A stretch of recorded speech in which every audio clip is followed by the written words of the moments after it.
Monty! Woohoo! Hello, all. I got to show you my shirt. One giant leap for mankind. All right, enough of that.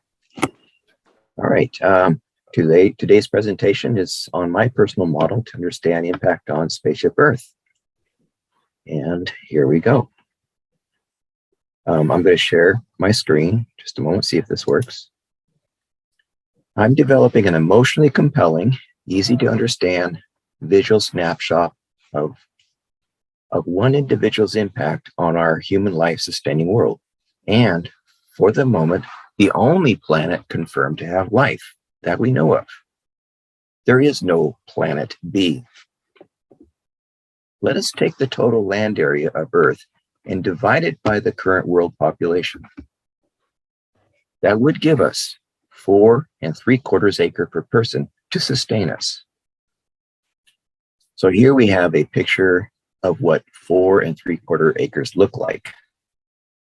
Now, I'm sure your land would not be as developed as this, but it's the best I can do with Google Earth. So you get a sense of your size of property if all land is equally shared with the other almost 8 billion people.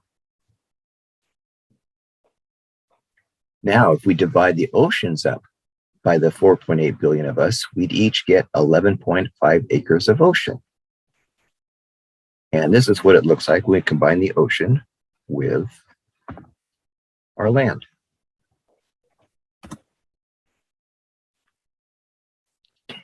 Now, don't be deceived. We don't get this much beach. If you take all the coastline of the entire planet divided by amongst us, we each get 5 inches of beach. So don't let this impress you too much. Now, another way to visualize this is by spreading ourselves out evenly across the entire land area of Earth, which also includes Antarctica, Sahara Desert, Greenland, Canada, and Russia's Great Tundra Land.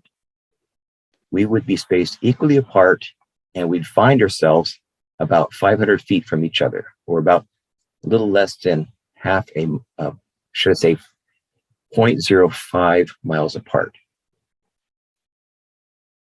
Looking around, we would see 6 of our closest neighbors circled around us at 500 feet away from each other, and also 500 feet spaced apart. If we go halfway between us and the next person, that would be our 250 foot boundary to our 4 3/4 acres. And our property line would be basically shaped like a hexagon. Think of geodesic dome of planet Earth. When our population finally tops out at 11 billion, around 2050 or 2060, we will shrink down to only 350 feet apart from each other instead of the 500 currently. 4 3/4 of an acre might sound roomy, but we must realize we are not the only inhabitants on this living planet. And we must realize most of the land is not habitable. So now with this pie chart, you can see what our land consists of. First, we must subtract from our land 33%, or about 1.5 acres of our 4 3/4 acres to represent the deserts of the world, such as Sahara. Then subtract 12%, or over 0.5 acre that represents Antarctica, Greenland, and for the time being before global warming melts it, all year-round mountainous glaciers. Next, subtract another 10%, or should I say under 0.5 acre for tundra and frozen treeless ground. Another 12%, or over 0.5 acre, for the lungs of the earth, our tropical rainforest, which we must leave untouched. After we subtract all of the above, that leaves us only 33% of our land, our 4.75 acres, or a little over 1.5 acres for us to live on and share with other species, of which 10.6 of that land, or a half an acre, to grow our food on. The portion that is considered arable land or suitable for growing crops. So all of our 4 3/4 acres, a little less than half an acre, is suitable to grow the food that we need year round long.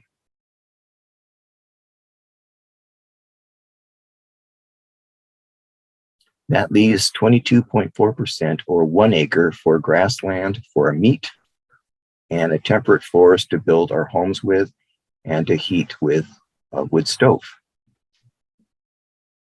But we have to realize that a sizable portion of this acre of grassland actually represents a good part of the wildlife of the African savanna, which we are also swallowing up.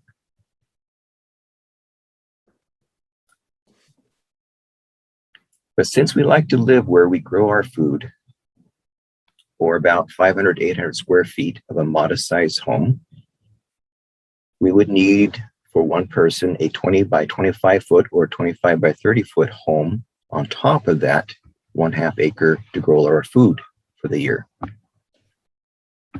And then there's the average person's contribution to all the paved roads of the world, amounting to a total of 1,300 square feet on our land, which covers about a 36 by 36 foot area on that 4 3/4 acre. Or if we prefer, a long walkway across our property that is 2.5 feet wide and would stretch over 1/10 of a mile long, which coincidentally would be a 2-way path to our next neighbors. What about our lifelong accumulation of non-recyclable garbage on our 4.5 acres? No, you can't cheat and push it onto someone else's 4.5 acres, as they'd be trying to do the same thing back on yours. It stays on your share of land, not magically hidden in some hinterland or poverty-stricken people's land.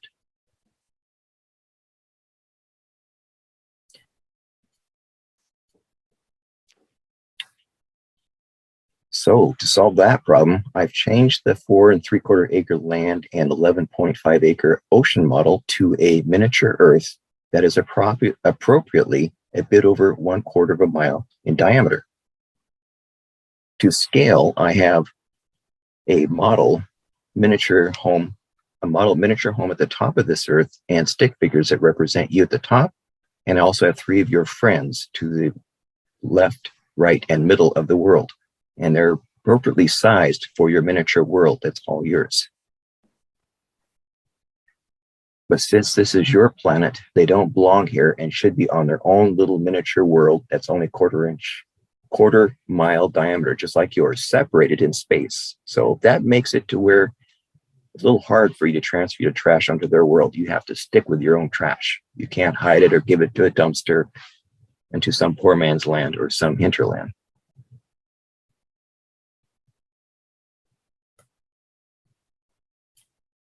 So you just get to unknowingly see your trash grow on your own property. The estimate for Americans is 4.4 pounds of non-recyclable waste per day. That works out to be 1,606 pounds per year. That's hard to picture, so consider an average human weighs 136.7 pounds. Then our trash per year equals 12 human bodies per year that will never decay and accumulate on our 4 3/4 acres. If our lifespan is 80 years, that's 960 non-decaying human-sized corpses made up of our non-recyclable trash over a lifetime on our puny property. I think it would be hard to hide almost 1,000 corpses on our puny little piece of land. If we stack the corpses high as our head, stacked them 5 high in a 50 by 50 foot area, that would be a larger area than our small home occupies on the same land.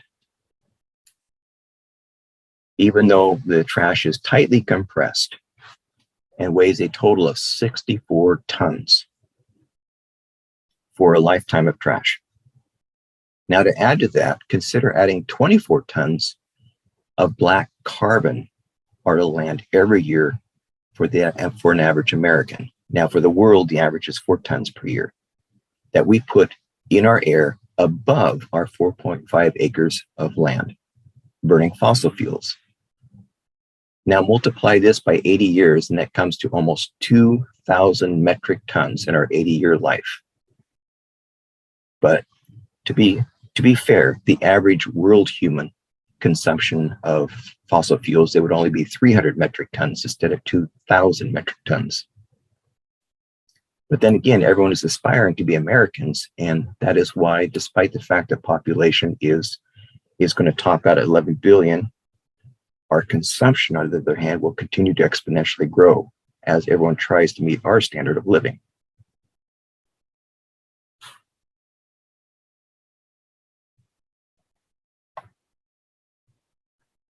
Now, on our half acre of garden and 1 acre of grass and trees, we get, on world average, 3.3 chickens to feed. If we take the entire population of chickens and divide it by our population, that's about what it works out to. And from that, we would get our eggs and our chicken meat. Now, when it comes to cows, we have 1 cow for every 8 people for our milk and meat. So we have to share a cow with 7 other neighbors. But now let's consider wildlife. A town of 15,600 people get to share 1 elephant. A small city of the size of 26,000 to 45,000 gets to share just 1 of our closest relatives, 1 chimpanzee. And just realize we are 1 species. Chimpanzee is another species, and it's our cousin species. And yet there is 25 to 45,000 more of us than them. Now, if we take all the primates of the world, which is about 4.07 million as an estimate, and that's the high estimate. You know, it's the low estimate's more like 1.5 million. Spread evenly amongst us, for each exotic primate, that also includes a chimp, 1 primate for every 2,000 people. So when you have multiple species that are similar to us, even with that, there's 2,000 more of us than there is of all the primates on this earth. But now the giraffe, just 1 for each city the size of 80,000 people. There's just a lot of people on this planet.